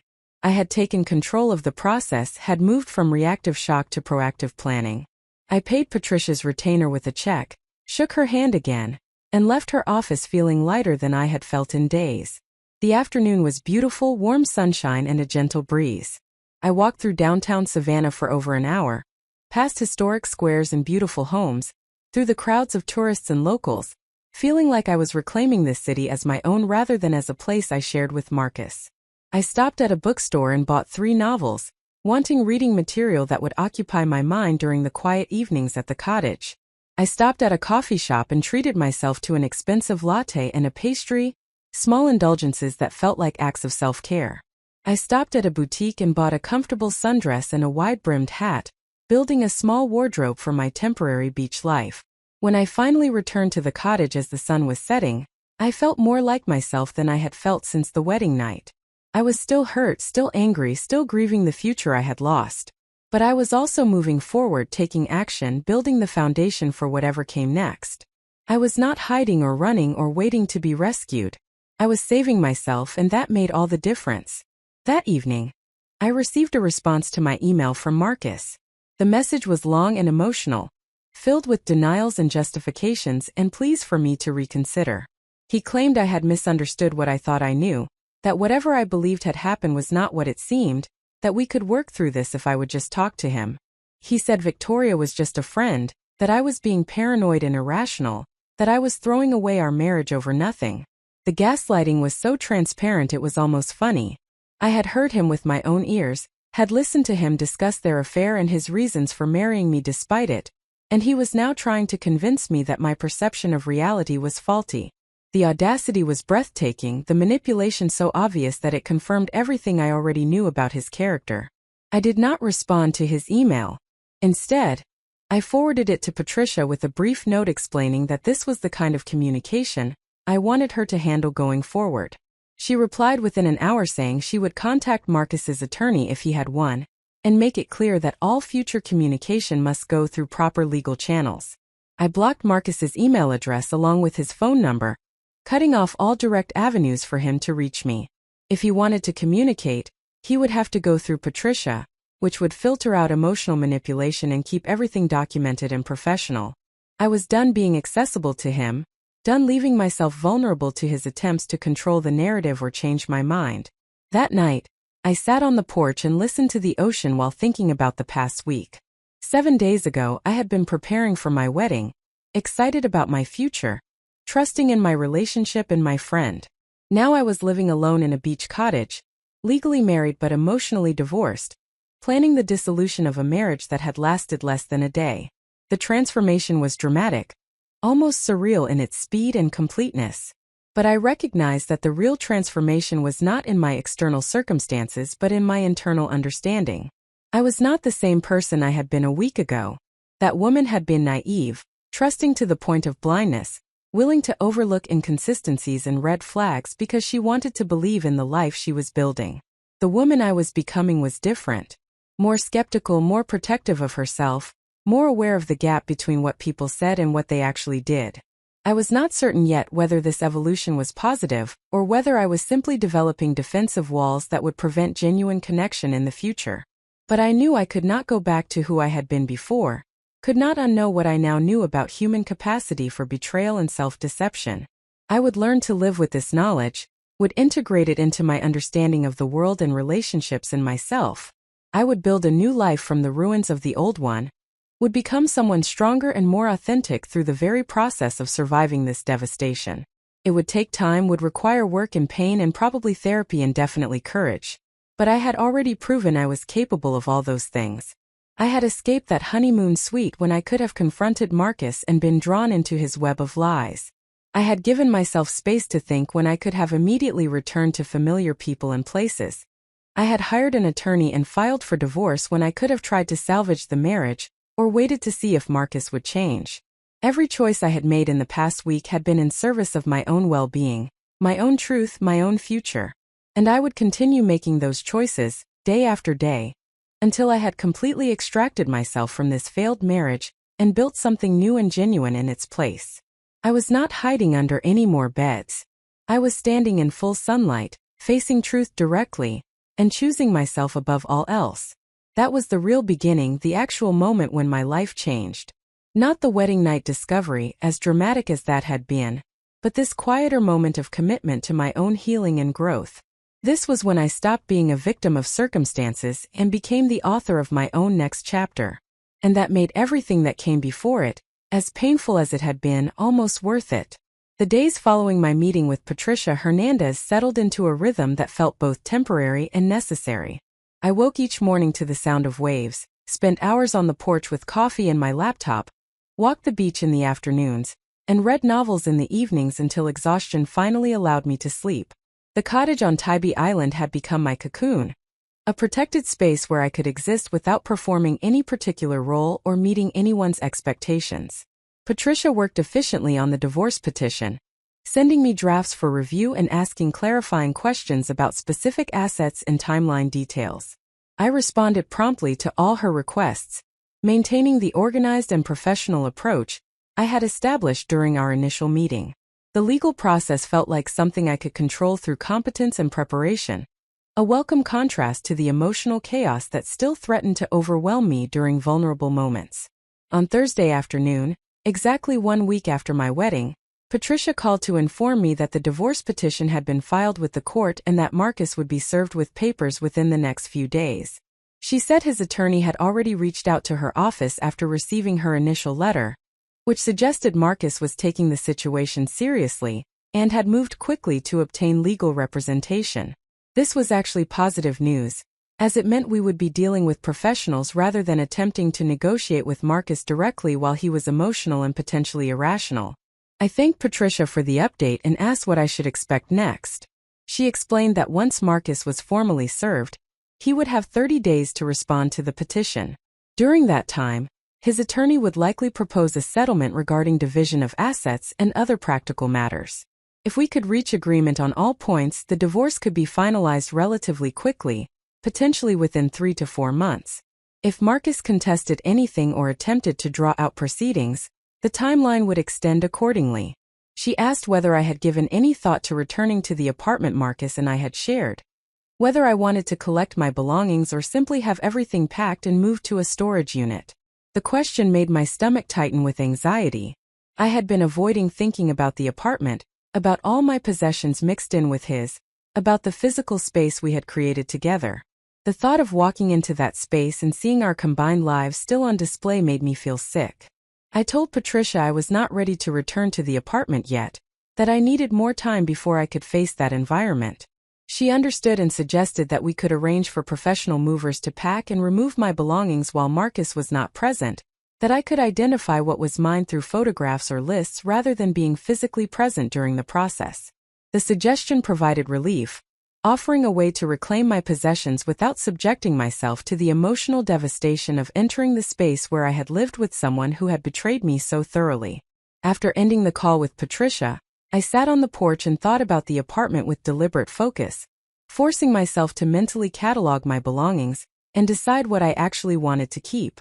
The furniture we had purchased together could stay with Marcus or be sold. I did not want any of it, did not want to furnish my future home with items that carried memories of our false relationship. My personal items, my clothes and books and artwork and kitchenware that I had owned before meeting Marcus, those I wanted returned to me. Everything else could remain behind. The exercise was surprisingly liberating. I realized that most of what Marcus and I had accumulated together held no real value for me beyond the meaning I had projected onto it. The couch we had spent weeks selecting, the dining table we had bought for dinner parties, the bedroom furniture we had chosen together. All of it was just stuff, replaceable and ultimately meaningless without the relationship I had believed gave it significance. Letting go of those material possessions felt like releasing another layer of attachment to the life that had never actually existed. My phone rang and I saw my mother's name on the screen. I had spoken with her twice more since my initial call, brief conversations in which I had provided minimal additional information while reassuring her that I was handling everything appropriately. She had been remarkably restrained considering her natural inclination to involve herself in solving problems, a restraint I appreciated even as I recognized how difficult it must be for her to maintain. I answered and her voice came through warm but concerned, asking how I was doing and whether I needed anything. I told her honestly that I was managing reasonably well, that I had retained an attorney and filed for divorce, that the legal process was moving forward efficiently. She asked whether I was ready to share more details about what had happened, what had caused me to leave Marcus so suddenly after the wedding. I took a deep breath and decided it was time to tell her the truth, or at least the essential elements of it. She deserved to know what her daughter had experienced, what had driven me to end my marriage before it had properly begun. I told her about hiding under the bed as a prank, about Victoria and Marcus entering the honeymoon suite, about the conversation I had overheard revealing their affair and his instrumental reasons for marrying me. I kept my voice steady and factual, presenting the information as a sequence of events, rather than drowning in the emotion attached to them. My mother was silent for a long moment after I finished speaking. When she finally responded, her voice was tight with suppressed rage. She said things about Marcus and Victoria that I had never heard my refined, well-mannered mother say about anyone. She expressed fury at their betrayal, disgust at their deception, outrage at what they had done to me on what should have been one of the happiest days of my life. Her anger was fierce and protective, exactly what I needed to hear in that moment. She asked what she could do to help, how she and my father could support me through this situation. I told her that the most helpful thing would be for them to handle returning the wedding gifts, as I could not face that task myself and did not want to give Marcus the opportunity to keep items that had been given to celebrate a marriage he had never honored. She agreed immediately, saying she would begin that process right away, that I should not worry about any of the practical aftermath of the wedding because she would manage it. We talked for another 30 minutes, my mother asking questions and me providing answers, both of us processing the enormity of what had happened. She told me my father had wanted to drive to wherever Marcus was and physically confront him about the affair, that she had barely restrained him from doing exactly that when I had first told her the marriage was over. The image of my dignified, retired judge father preparing to engage in violence on my behalf made me smile despite everything. Before we ended the call, My mother said something that settled into my chest like a warm stone. She said she was proud of me for leaving immediately, for not trying to forgive or reconcile or salvage something that had been rotten from the beginning. She said too many women stayed in situations that diminished them, that she was grateful I had valued myself enough to refuse that fate. She said I was stronger than she had known, braver than she had given me credit for, and that whatever came next I would handle it with grace and dignity. Her words brought tears to my eyes, the first tears I had cried since my initial breakdown after reading my father's text message. These were different tears though, not grief or rage but rather recognition and relief at being seen clearly by someone who loved me. My mother understood what I had done and why, supported my choice without reservation, stood with me rather than pressuring me to consider Marcus's perspective or Victoria's feelings or anyone else's comfort over my own well-being. After we said goodbye, I sat with the warmth of her support for a long time, letting it fortify me for what came next. I knew that not everyone would be as understanding as my parents. Some people would question my decision to end the marriage so quickly, would suggest I was being rash or unforgiving, would imply that all marriages face challenges and I should have tried harder to work through this one. I needed to prepare myself for those responses, needed to build internal certainty about my choice, so that external criticism could not shake my resolve. That evening, I received a text message from a number I did not recognize. The message identified the sender as Claire, one of my bridesmaids, someone I had known through work connections rather than deep friendship. She said she had heard I had left Marcus, that people were talking about the situation, that she wanted to reach out and offer support. She said she had always found Marcus somewhat cold and calculating, that she had never been entirely convinced he truly loved me the way he should, that my decision to leave did not surprise her as much as it probably should. The message was kind but also revealing. Claire had harbored doubts about Marcus but had never expressed them to me before the wedding. How many other people had seen things I had missed, had noticed red flags I had explained away, had questioned the relationship while smiling and congratulating us at the wedding. The thought was both validating and painful, confirmation that my blindness had been observable to others even if they had chosen not to intervene. I thanked Claire for reaching out and told her I appreciated her honesty. I did not share details about the affair or the circumstances of my discovery, simply acknowledged that the marriage had ended and I was moving forward. She responded with encouragement and an offer to meet for coffee whenever I was ready, which I accepted tentatively, adding it to the growing list of social connections I would need to navigate as news of the divorce spread through my professional and personal networks. Friday morning brought the news that Marcus had been served with the divorce papers. Patricia called to inform me that the process server had found Marcus at his office and handed him the petition in front of several colleagues, which had apparently caused him significant embarrassment and anger. His attorney had contacted Patricia within an hour, requesting an immediate meeting to discuss settlement terms and express Marcus's desire to resolve everything quickly and privately. Patricia asked whether I was open to settlement negotiations, or whether I wanted to proceed to trial if necessary. I told her I was entirely open to reasonable settlement if Marcus was willing to meet my terms regarding the apartment and other assets, but that I would not compromise on anything significant simply to expedite the process or spare him discomfort. She approved of this position and said she would schedule a meeting with Marcus's attorney for the following week to begin negotiations. The knowledge that Marcus now knew formal proceedings had begun, that the divorce was not a threat I might reconsider but an actual legal action moving forward regardless of his wishes, brought a sense of satisfaction I did not bother trying to suppress. He had treated our marriage as a convenient fiction, had used me to advance his own interests while maintaining a secret relationship with my best friend, and now he was experiencing real consequences for those choices. The consequences were not as severe as I might have wished, but they were substantial enough to demonstrate that betrayal carried costs. That afternoon, I ventured into town for the first time since arriving on Tybee Island, needing to purchase groceries and other supplies. The small downtown area was charming, with local shops and restaurants catering to both residents and tourists. I moved through the grocery store methodically, selecting foods I enjoyed without considering anyone else's preferences or dietary restrictions.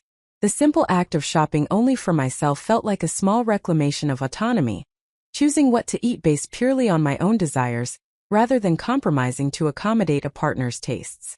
At the checkout counter, the cashier made friendly conversation about the beautiful weather, and asked whether I was visiting or living on the island. I hesitated before answering, uncertain how to describe my current situation. I settled on saying I was staying temporarily while sorting out some personal matters, which was accurate without being revealing.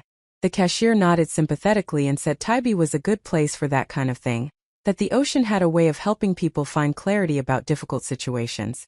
Walking back to the cottage with my bags of groceries, I thought about the version of myself I had been performing for the past week. To hotel staff and property managers and store employees and anyone else I encountered casually, I appeared to be a woman taking some time away, perhaps recovering from a breakup or dealing with a career transition, or simply needing a change of scenery. They could not know about the wedding dress I had left crumpled in a hotel room, about the husband I had abandoned in a honeymoon suite, about the best friend whose betrayal had shattered my trust in my own judgment. The gap between my external presentation and internal reality was vast, a reminder of how little we truly knew about the people we encountered in passing. Everyone carried private devastations and secret transformations, moving through the world with composed faces, while their internal landscapes underwent seismic shifts. I was just one more person performing normalcy while everything fundamental was changing. Saturday brought unexpected communication from Victoria. Despite being blocked on my phone and email, she had somehow obtained the number for the cottage landline, which I had barely noticed existed. The phone rang in the early afternoon and I answered it without thinking, expecting perhaps the property manager or some local business. Victoria's voice came through uncertain and pleading, saying my name like a question. My immediate instinct was to hang up without responding, to refuse her any opportunity to explain or justify or manipulate. But curiosity held me on the line, a desire to hear what she could possibly say that she believed would make any difference.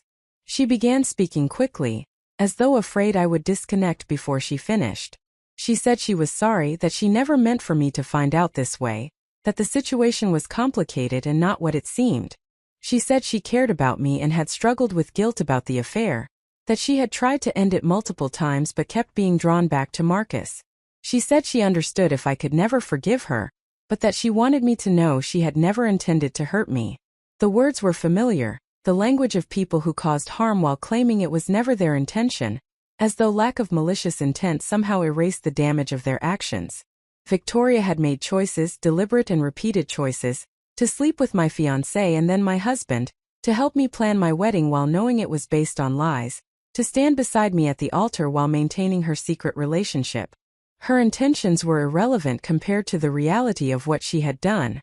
I let her finish speaking without interruption, noting the specific language she used and the way she attempted to minimize her responsibility. When she finally fell silent, waiting for my response, I took a slow breath and chose my words carefully. I told her that I did not care about her guilt or her struggles, that her emotional discomfort was not my concern or my problem. I told her that our friendship was over permanently, that I had no interest in hearing explanations or accepting apologies, that she should never attempt to contact me again through any means. Victoria began crying, saying she understood but asking if maybe someday in the future when I had processed everything we could talk again and possibly rebuild our friendship. The presumption that I would eventually get over this betrayal and be open to reconciliation revealed how little she actually understood about what she had done. She had not made a single mistake or exercised poor judgment in one isolated incident. She had engaged in a sustained pattern of deception that had required deliberate effort and repeated choices over an extended period. I told her there would be no future conversation, no eventual reconciliation, no moment when I would be ready to forgive her and restore our friendship. I told her she had destroyed something irreplaceable, and would have to live with that knowledge for the rest of her life. Then I hung up the phone without waiting for her response, my hands shaking with adrenaline and anger. The call left me agitated and unsettled for hours afterward. I walked the beach until my legs ached, trying to burn off the emotional energy Victoria's voice had triggered. I was angry at her for tracking down my number and invading the sanctuary I had created. I was angry at myself for answering the phone and giving her any opportunity to speak. I was angry that she apparently believed some words strung together in the right order could undo the magnitude of her betrayal. But beneath the anger was something else, something that felt almost like relief. I had spoken to Victoria directly, had told her exactly what I thought without softening or qualifying my position, had refused to accept her apology or offer her any comfort. I had not been cruel, had not descended into personal attacks or attempts to wound her emotionally, but I had been absolutely clear about the finality of our severed relationship.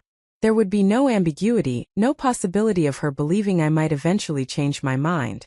That evening, I unplugged the cottage phone to prevent any further intrusions. If the property manager needed to reach me, she could call my cell phone. No one else had any legitimate reason to contact me at the cottage, and I would not risk another surprise call from Victoria or anyone else trying to convince me to reconsider my choices. Sunday marked 2 weeks since the wedding. 14 days ago, I had walked down the aisle believing I was beginning the rest of my life with someone who loved me. Now I was living alone in a beach cottage, legally separated from a husband I would probably never speak to again, planning a future that looked nothing like what I had envisioned. The contrast was stark enough to sometimes feel surreal, like I had somehow slipped into an alternate timeline where everything familiar had been replaced with strange variations. I spent the afternoon creating detailed lists of everything I wanted removed from the apartment Marcus and I had shared. I went room by room in my memory, identifying furniture and belongings that were mine, things I had purchased before meeting Marcus or items that had been gifts from my family. The dining room table from my parents, the painting my grandmother had left me, the bookshelf I had bought during my first year in Savannah, all the personal items that predated Marcus and therefore belonged in my future rather than remaining in our shared past. The task was emotionally exhausting but necessary. Patricia had said she could arrange for movers once I provided a comprehensive inventory, and I wanted to be thorough so nothing would be overlooked or left behind. I photographed items as I remembered them, creating a visual reference that would help the moving company identify what to pack. By the end of the day, I had compiled a document several pages long, a complete accounting of my physical possessions that remained trapped in the apartment. Looking at the list, I was struck by how little of it actually mattered to me. Most of the items were practical necessities, things I would need in whatever new living situation I established, but very few held deep sentimental value. The books I could replace. The kitchen equipment was generic and functional. Even the artwork, while beautiful, was not irreplaceable. The only things that truly mattered were the few family heirlooms and personal items that connected me to my history before Marcus. This realization was oddly freeing.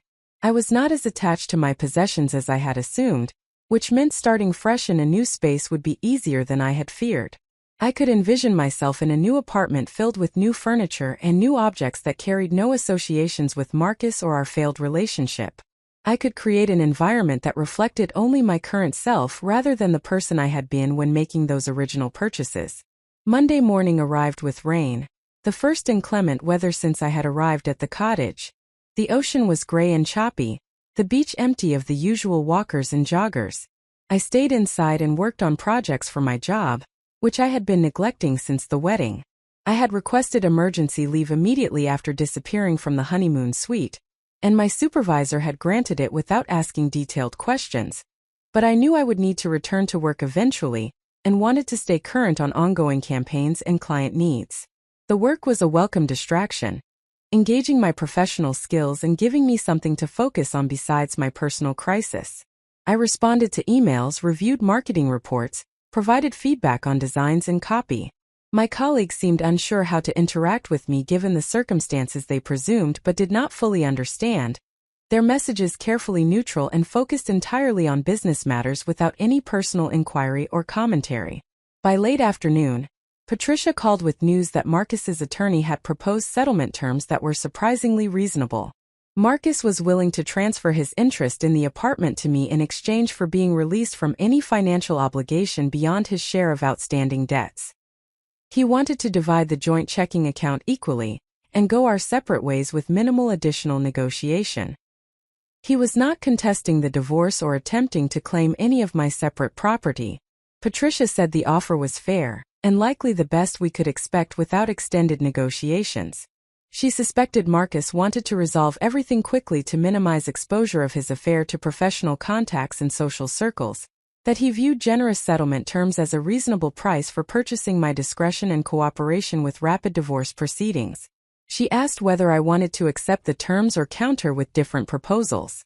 I considered the offer carefully, examining it for hidden problems or future complications. The apartment was the main asset I cared about, and Marcus was offering exactly what I wanted regarding that property. The financial division was equitable. He was not making unreasonable demands or attempting to punish me for filing for divorce. The offer represented a clean break, uncomplicated by ongoing financial entanglements or property disputes. I told Patricia to accept the terms and proceed with drafting the settlement agreement.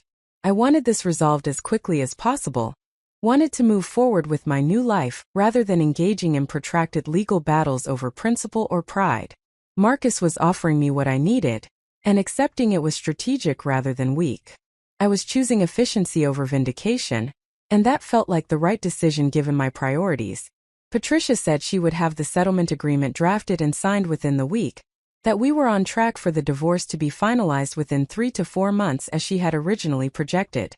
She congratulated me on reaching this stage so efficiently, noting that many divorces became mired in conflict and could drag on for years when both parties were unwilling to compromise.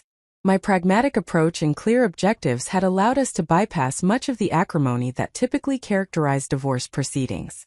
After ending the call, I sat on the porch despite the rain, watching water fall into the ocean, thinking about the settlement and what it represented.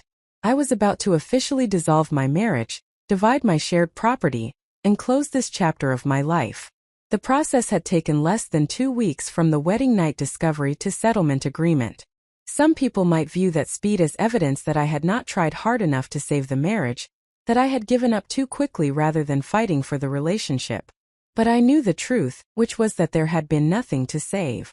The marriage had been broken before it began, built on foundations of deception and instrumental calculation, rather than love and genuine partnership. Fighting for it would have meant participating in my own diminishment, accepting betrayal as the price of maintaining appearances. I refused that bargain, chose myself over the comfort of others, and this settlement agreement was the practical manifestation of that choice. The rain continued falling as evening approached, steady and thorough, soaking into the sand and running in rivulets toward the ocean. I remained on the porch, dry under the roof but close enough to feel the spray when wind pushed rain sideways. The weather matched my mood, gray and cleansing, washing away what needed to go while preparing the ground for new growth. Tomorrow I would continue moving forward, taking the next required steps toward finalizing the divorce and establishing my new life. But tonight I could simply exist in this moment, this liminal space between who I had been and who I was becoming. I had performed compliance for Marcus and Victoria for years without recognizing what I was doing. I would not perform it for anyone ever again. That was my promise to myself, my commitment to the future, my gift to the woman I was becoming through this devastating transformation. The performance was over. The real life could finally begin. The settlement agreement arrived via email from Patricia on Wednesday afternoon, a dense legal document that formalized the end of my marriage in precise contractual language. I read through it carefully, noting how our shared life had been reduced to a series of financial transactions and property transfers. The apartment would become mine. Marcus would receive compensation for his equity stake. Our joint checking account would be divided equally. All wedding gifts had been returned to their original givers through my mother's efficient coordination. Neither party would seek spousal support from the other. The document was thorough, fair, and completely devoid of the emotional devastation that had necessitated its creation. I signed the agreement electronically and returned it to Patricia within an hour of receiving it. She responded saying that Marcus had already signed his copy, and his attorney was prepared to file everything with the court as soon as both signatures were confirmed.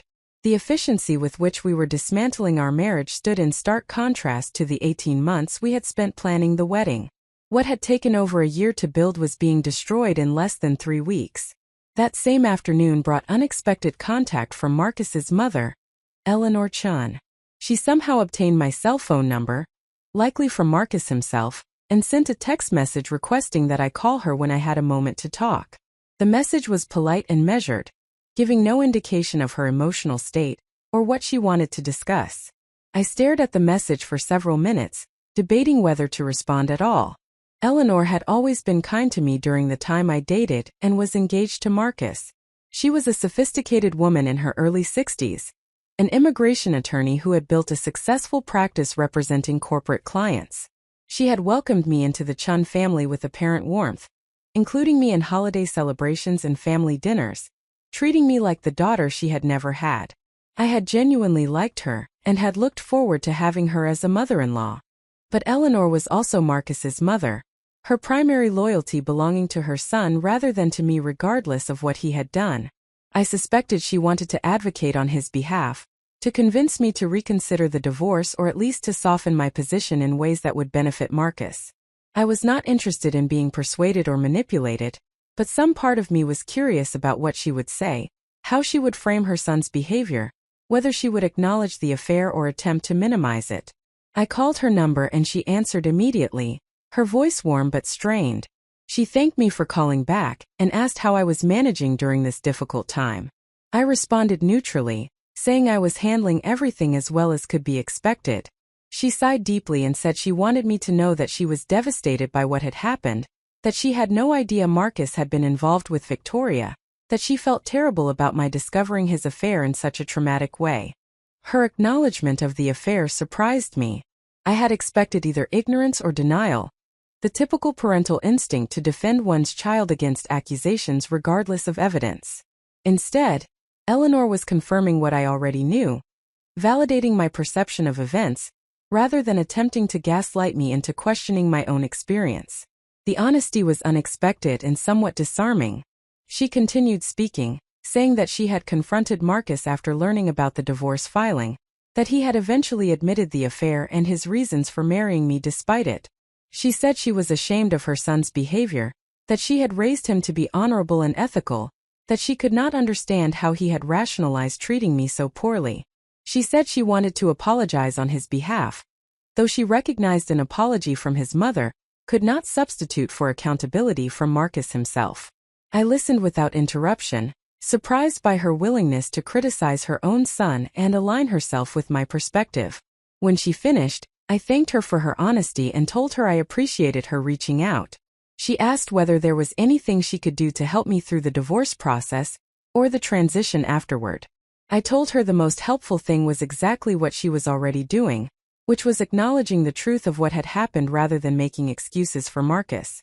Eleanor said she wanted me to know that I would always be welcome in her life regardless of what happened with Marcus, that she valued the relationship we had built over the past 3 years, that she hoped we could maintain some connection even as I extricated myself from her son. The offer touched me deeply, though I was not certain whether accepting it would be healthy or wise. Maintaining a relationship with my ex-husband's mother seemed complicated at best and potentially painful at worst. Before we ended the call, Eleanor said something that settled into my thoughts like a pebble dropping into still water. She said that Marcus had always been someone who prioritized appearances over authenticity, that he made decisions based on how they would be perceived, rather than what they meant to him personally.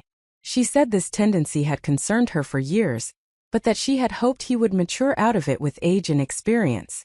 She said my decision to leave him immediately rather than trying to preserve the appearance of a successful marriage was probably the most authentic response anyone in his life had ever given him, and that perhaps the experience would force him to reevaluate his priorities. Her words reframed Marcus's behavior in ways I had not fully considered. He had not married me despite being in love with Victoria, but rather incapable of prioritizing his actual feelings over the strategic advantages a marriage to me provided. He had chosen image over substance, performance over truth, public perception over private reality. And I had been collateral damage in that choice, a person reduced to a role in his carefully constructed life narrative. After we said goodbye, I sat with Eleanor's perspective for a long time. Understanding Marcus's motivations did not excuse his behavior or reduce the harm he had caused, but it did provide a fuller picture of who he was and why he had made the choices he made. He was not a villain who had set out to destroy me, but rather someone so disconnected from his own authentic desires that he believed he could build a life entirely on external validation and strategic calculation. That realization brought an unexpected emotion that felt almost like pity. Marcus would never have what I was building for myself, which was a life aligned with internal truth rather than external expectation. He would continue making choices based on how they appeared to others, continue performing roles rather than living authentically, continue mistaking image for substance. That existence seemed exhausting and ultimately empty. a hollow performance that could never provide genuine satisfaction or meaning. The weekend brought a different kind of pressure in the form of social obligations I had been avoiding since the wedding. Several friends and colleagues had invited me to various gatherings and events, their invitations carefully worded to acknowledge that I was going through a difficult time, while offering social connection and distraction. I had declined everything so far, not ready to navigate questions and sympathy, and the inevitable awkwardness of being newly separated at social functions. But isolation was not sustainable long-term, and I knew I needed to begin rebuilding my social life outside the protective bubble of the beach cottage. I accepted an invitation to brunch on Sunday from a colleague named Rachel, who worked in a different department at the hotel company. She had always been friendly, but we were not close friends, which made her invitation feel safer than spending time with people who knew Marcus or who had attended the wedding. Sunday morning, I drove back to Savannah for the first time since arriving at Tybee Island. The city looked different somehow, familiar yet strange, like I was viewing it through a lens that had been subtly adjusted. I parked near the restaurant and walked the final block, my stomach tight with anxiety about re-entering social spaces as a person going through divorce rather than as part of a couple. Rachel was already seated when I arrived, and she stood to hug me before I could sit down. She did not immediately ask about the divorce or express sympathy, instead simply said she was glad I had come and that she had been thinking about me. We ordered food and talked about work for several minutes, discussing upcoming projects and office politics, establishing comfortable conversational ground before moving into more personal territory. Eventually, Rachel said that she had heard I was going through a separation and wanted me to know she was available if I needed to talk or wanted company, or just needed distraction from difficult circumstances. Her tone was gentle without being pitying, concerned without being invasive. I appreciated the balance and found myself sharing more than I had planned, telling her about the discovery on the wedding night, about Marcus and Victoria, about my decision to file for divorce immediately rather than attempting reconciliation. Rachel listened attentively, her expression shifting from surprise to anger to sympathy as I spoke. When I finished, she shook her head slowly and said she could not imagine how devastating that experience must have been, discovering betrayal in such a shocking way on what should have been a joyful night. She said my decision to leave immediately took remarkable strength, that many people would have been too stunned or too invested in the wedding to extract themselves so decisively. Her validation meant more than I had expected. Rachel had no particular reason to support my choices over Marcus's interests. No dog in the fight beyond basic human decency and female solidarity. Her unequivocal support for my decision confirmed what I already believed, but sometimes struggled to maintain when doubt crept in during vulnerable moments. I had done the right thing for the right reasons, and people who understood the full situation recognized that truth. We talked for over 2 hours, the conversation flowing easily between serious topics and lighter subjects, between reflection on my situation and discussion of Rachel's own life and relationships. She shared that she had also experienced a difficult breakup several years earlier, that she understood the strange combination of grief and relief that accompanied ending a relationship that had been important, even if ultimately wrong. Her willingness to be vulnerable about her own experiences created space for genuine connection, rather than one-sided sympathy. When we finally said goodbye and I walked back to my car, I felt more grounded than I had felt in days. The brunch had reminded me that I was still capable of normal social interaction, that not every conversation about the divorce had to be painful or awkward, that I had people in my life beyond my immediate family who cared about my well-being and would support me through this transition. The isolation I had needed initially was beginning to feel less like protection and more like limitation. Driving back to Tybee Island, I thought about the various pressures I was navigating as word of the divorce spread through my professional and social networks. Some pressure came from well-meaning people like Rachel who wanted to offer support and connection. Other pressure came from people who were uncomfortable with my decision and wanted me to reconsider or explain myself in ways that would make them feel better about the situation. And still other pressure came from my own internal voices, the doubts and fears and questions that arose when I was alone with my thoughts. The internal pressure was perhaps the most challenging because it was constant and insidious. Late at night when sleep would not come, I found myself questioning whether I had overreacted, whether the affair could have been forgiven, whether I should have tried harder to understand Marcus's perspective before filing for divorce. These doubts were not rational given what I knew about the depth and duration of his betrayal, but they emerged anyway, products of conditioning that suggested women should be forgiving and accommodating and willing to work through relationship challenges. I had to consciously counter these thoughts each time they arose, reminding myself of exactly what I had heard in that honeymoon suite, of Marcus's calculated reasons for marrying me while maintaining a relationship with Victoria, of the months or possibly years of deception that had preceded the wedding. The affair was not a mistake or a moment of weakness, but rather a sustained pattern of betrayal that demonstrated fundamental lack of respect for me and our relationship. No amount of forgiveness or understanding would change that reality. Monday brought news that the settlement agreement had been filed with the court, and the waiting period before final divorce decree had officially begun. Patricia explained that Georgia required a 30-day waiting period between filing settlement and finalizing divorce in uncontested cases, which meant my marriage would be legally ended in approximately 6 weeks, assuming no complications arose. The timeline felt both incredibly fast and painfully slow, eager as I was to have the entire process completed, but also aware that 6 weeks was a substantial amount of time to remain in liminal legal status. That afternoon I received an unexpected email from Victoria's sister Melissa, someone I had met several times during visits to Victoria's family, but with whom I had no independent relationship. The email began with an apology for contacting me uninvited, acknowledging that I probably did not want to hear from anyone connected to Victoria. Melissa said she had learned about the affair from Victoria herself, who had apparently confessed to her family seeking emotional support after I had refused to speak with her. Melissa wrote that she was horrified by what her sister had done, that she wanted me to know not all members of Victoria's family supported or condoned her behavior. She said she had always liked me, and had considered our connection through Victoria to be a genuine friendship, rather than simply an extension of my relationship with her sister. She said she understood if I wanted nothing to do with anyone in Victoria's orbit, but that she wanted to reach out in case I might be open to maintaining some form of connection despite what had happened. The email was thoughtful and carefully composed, clearly written after significant consideration rather than sent impulsively. I appreciated Melissa's courage in reaching out, knowing she risked rejection or anger by associating herself with Victoria, even to distance herself from Victoria's actions. But I was not certain I wanted to maintain any relationship that connected me to Victoria, even tangentially through her sister who had done nothing wrong. I sat with the email for several days before responding, weighing the potential value of maintaining a connection with Melissa against the emotional cost of remaining linked to Victoria's family.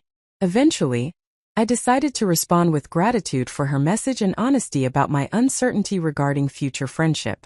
I wrote that I appreciated her reaching out and recognized she was not responsible for her sister's choices, but that I needed time to determine whether maintaining contact with anyone connected to Victoria would be healthy for me during this recovery period.